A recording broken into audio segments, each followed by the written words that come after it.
Hai teman Kilin, perkenalkan saya Kilin yang akan menemani malam-malammu bersama teman tak kasat mata. Kilin akan membawakan cerita-cerita creepypasta yang membuat bulu kuduk kalian merinding. Yang pasti, akan ada yang menemani kalian saat mendengarkan cerita ini. Sebelum kalian mendengarkan cerita Kilin, jangan lupa untuk subscribe, like, comment, and share ya. Boneka jerami yang kembali. Namaku Arka. Aku tinggal sendirian di sebuah kontrakan kecil di pinggiran kota, tidak jauh dari tempat kerjaku. Malam itu, hujan gerimis turun pelan, membuat udara jadi dingin menusuk. Saat aku hendak beristirahat dan mematikan lampu ruang tamu, terdengar suara motor berhenti tepat di depan rumahku.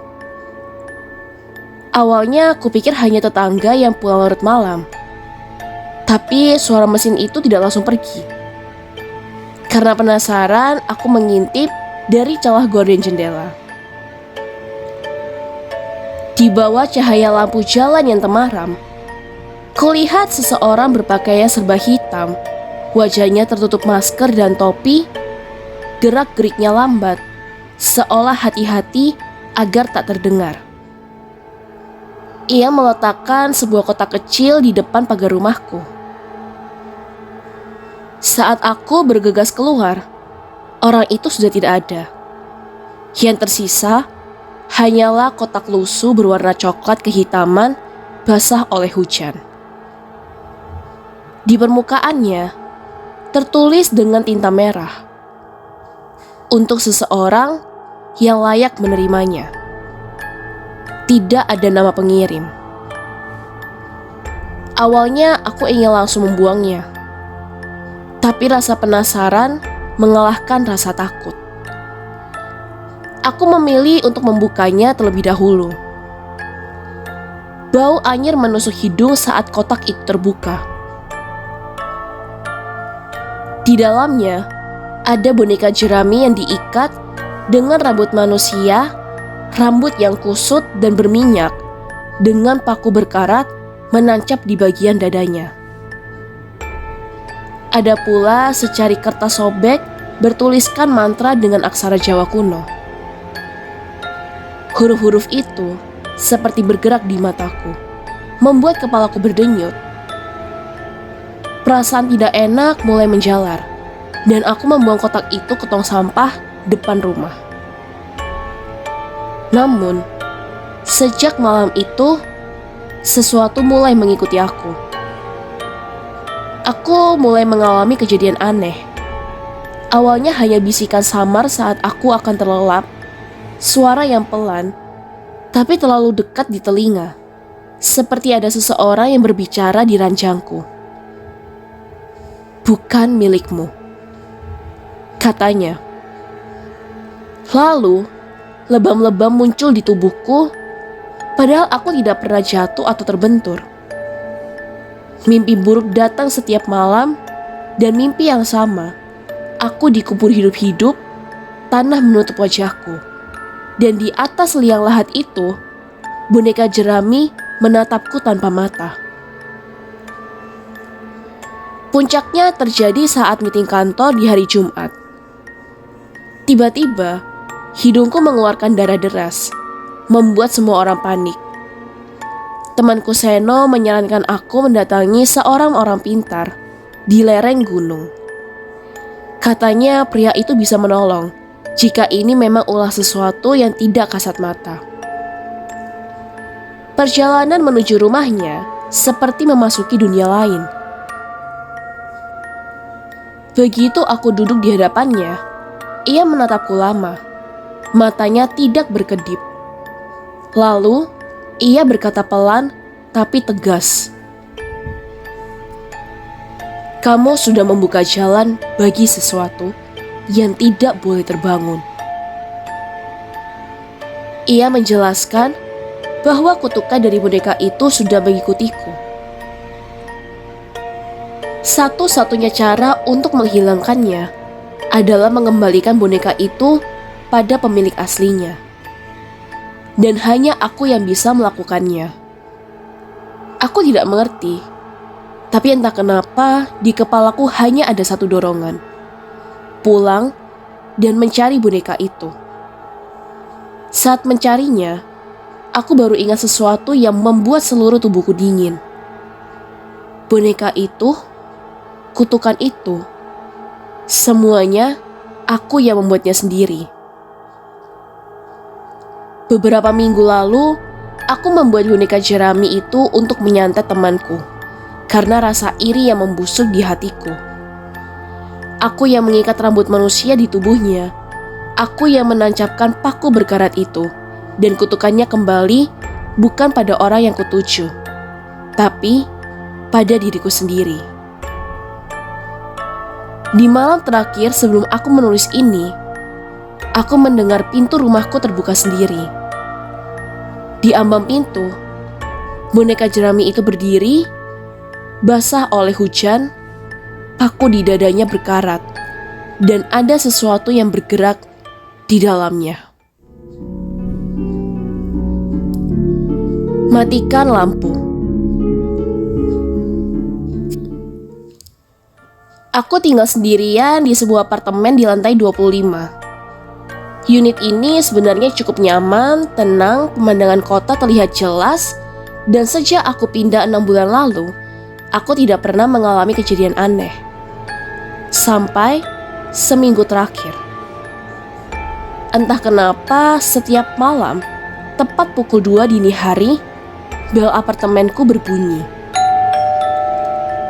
Suara itu terdengar pelan, tapi memecah keheningan malam.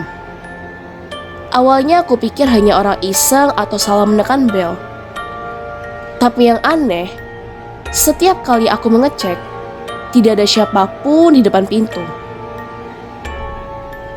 Hingga suatu pagi, aku menemukan selembar kertas menempel di pintu.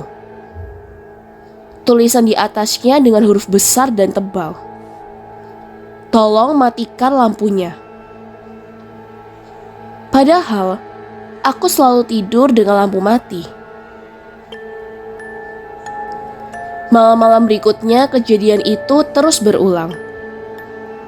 Pukul 2 pagi. Lalu besok paginya, kertas dengan pesan yang sama selalu menempel di pintu. Tulisan tangannya seperti terburu-buru.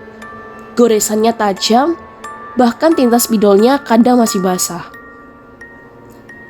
Rasa kesal bercampur penasaran membuatku memutuskan untuk berjaga. Malam itu aku duduk di ruang tamu, menunggu suara bel itu berbunyi. Tepat pukul 2, kembali aku mendengar suara. Aku segera membuka pintu, tapi koridor kosong, sunyi, hanya terdengar suara AC gedung yang mendengung pelan. Saat aku menunduk, kulihat selembar kertas jatuh di lantai, tulisannya sama. Tolong matikan lampunya. Aku berdiri lama di depan pintu, menatap lorong yang panjangnya seperti tak berujung. Lampu-lampu koridor berkedip pelan, memberi kesan seperti aku sedang berdiri di lorong rumah sakit yang ditinggalkan. Malam itu aku tidak bisa tidur. Kesal dan bingung bercampur jadi satu. Aku keluar ke balkon untuk menghirup udara malam. Di saat itulah aku melihatnya. Di unit seberang, tepat sejajar dengan unitku, seorang pria berdiri di balkon. Wajahnya tegang, matanya menatap tajam ke arahku. Dia tidak berkedip. Raut wajahnya seperti marah, seperti memaksaku mengerti sesuatu. Yang membuatku makin kesal, unitnya sangat terang, terlalu terang. Cahaya orange menyala dari dalam, berkedip-kedip seperti api yang sedang berkorbar.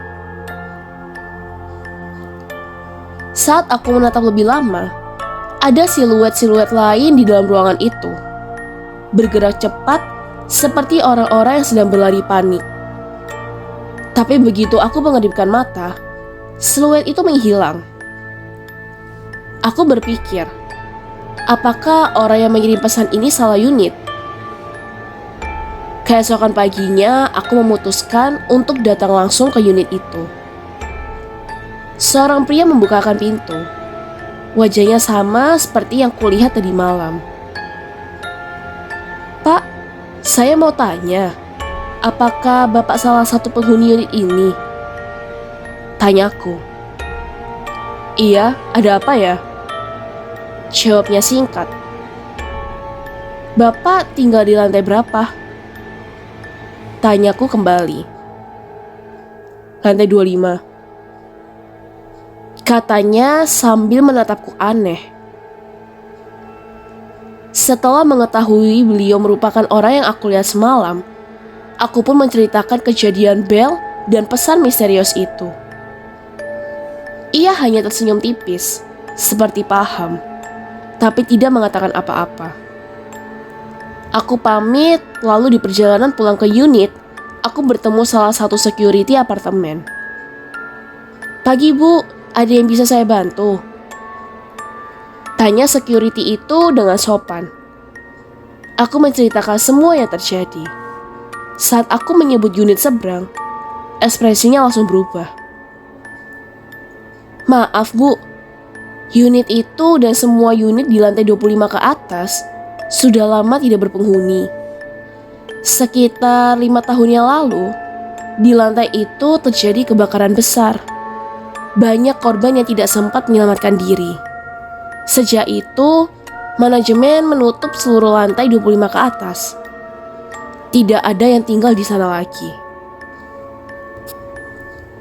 Aku terdiam. "Tapi, saya baru saja bertemu penghuninya, Pak." Security itu hanya menatapku lama. "Kalau ibu melihatnya, berarti dia ingin ibu matikan lampu. Mungkin dari balkon ibu, dia melihat lagi kebakaran yang membunuhnya 5 tahun lalu." Malam itu, aku tidak berani menyalakan lampu sama sekali. Tapi tepat pukul 2 pagi, bel itu berbunyi kembali. Kantor.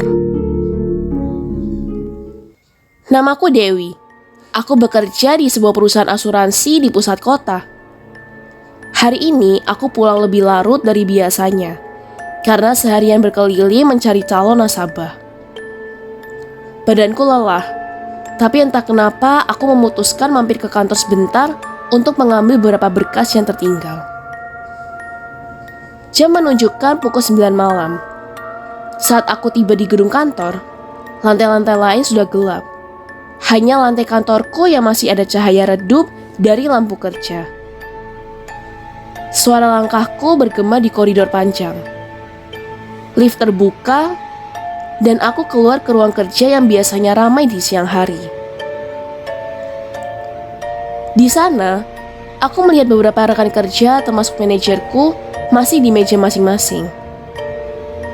Mereka terlihat sibuk membereskan berkas, mungkin baru selesai lembur. Aku tersenyum lalu menyapa. "Hari ini kalian lembur? Kok jam segini belum pulang?" Tanyaku kepada mereka. Anehnya, tidak satupun yang menjawab pertanyaanku. Mereka tetap sibuk, seperti tidak mendengar. Aku melangkah lebih dekat. "Teman-teman, halo." Ucapku kembali menyapa mereka.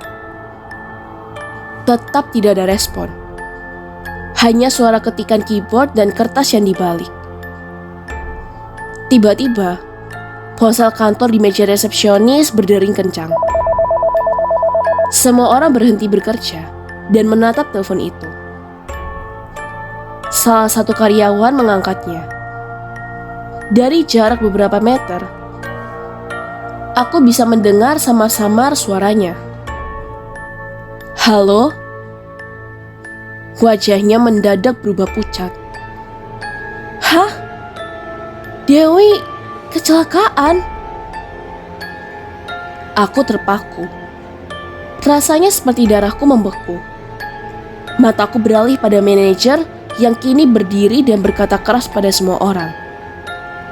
Cepat, hubungi ambulans, katanya kondisinya parah. Suasana mendadak ricuh. Mereka saling berbicara panik, mencari ponsel menghubungi seseorang. Dan di tengah kekacauan itu, tidak satupun dari mereka menoleh padaku. Padahal aku berdiri hanya beberapa langkah dari mereka. Aku mencoba memanggil. Aku di sini. Hei, aku baik-baik saja. Tidak ada yang bereaksi. Jantungku mulai berdegup kencang. Perasaan aneh merayap. Seolah aku hanya penonton tak terlihat. Di luar gedung, suara sirine ambulans mulai terdengar mendekat semakin keras. Aku menoleh ke kaca besar di sisi ruangan. Dan di pantulan itu, aku tidak melihat diriku. Pelanggan terakhir. Dekat rumahku ada sebuah warung kopi kecil. Hanya beratap seng dengan lampu bolam kuning yang redup. Warung itu dikelola oleh seorang abang yang ramah. Namanya Bang Rudi. Suatu malam, saat aku mampir beli kopi, dia bercerita tentang sesuatu yang membuat bulu kuduku berdiri. Menurut Bang Rudi, hampir setiap tengah malam, tepat saat ia hendak menutup warung, selalu ada satu pelanggan yang datang.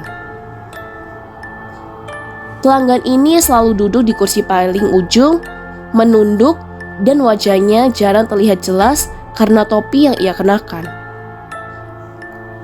Tanpa banyak bicara, ia selalu memesan kopi hitam tanpa gula. Anehnya, sebelum sempat membayar, orang itu menghilang begitu saja. Kadang Bang Rudi hanya menoleh sebentar ke dapur untuk mengambil gelas, dan saat kembali, kursi itu sudah kosong. Awalnya Bang Rudi mengira orang itu iseng atau memang terburu-buru. Tapi kejadian itu terjadi setiap malam, tanpa terkecuali. Bahkan ketika hujan deras mengguyur, pelanggan itu tetap datang, duduk di kursi ujung dan hilang begitu saja. Karena penasaran, beberapa waktu lalu Bang Rudi memasang CCTV yang mengarah langsung ke kursi ujung itu. Dia ingin tahu siapa sebenarnya orang ini dan kenapa selalu menghilang. Malam itu, setelah warung tutup, Bang Rudi duduk di dalam rumah sambil memutar rekaman CCTV. Dan yang dia lihat membuatnya hampir menjatuhkan ponsel. Dalam rekaman, tidak ada siapapun yang duduk di kursi ujung itu. Bang Rudi terlihat sedang menuangkan kopi sambil berbicara, tersenyum seolah ada orang di depannya. Padahal kursi itu kosong. Yang lebih menyeramkan, meski kosong, kursi itu perlahan bergerak. Kakinya bergeser sedikit, lalu berhenti. Seakan ada seseorang yang sedang bergeser duduk. Bang Rudi memutar rekaman malam-malam sebelumnya. Dan hasilnya sama. Ia selalu terlihat berbicara sendiri, menuangkan kopi ke gelas kosong. Lalu kembali bekerja, tanpa sadar bahwa ia sedang melayani, tidak ada siapapun. Sejak saat itu, Bang Rudi tidak pernah lagi menutup warung tepat tengah malam. Ia selalu menutupnya lebih awal, sebelum sosok itu datang. Tapi terkadang, saat ia sedang membereskan gelas, ia masih bisa melihat dari sudut matanya. Kursi ujung itu bergerak, seolah menunggu untuk dipesankan kopi hitam tanpa gula. Bagaimana teman Kilin? Apa kalian memiliki cerita creepypasta yang lain yang sangat menyeramkan? Kalau ada, jangan lupa komen di bawah atau kirim cerita kalian di email kilin614@gmail.com ya. Siapa tahu cerita creepypasta kalian yang akan Kilin bacakan selanjutnya. Terima kasih karena sudah mendengarkan cerita Kilin hari ini. Jangan lupa datang dan dengarkan cerita-cerita seram Kilin lainnya. Terima kasih juga untuk subscribe, like, share, dan komennya teman-teman Kilin.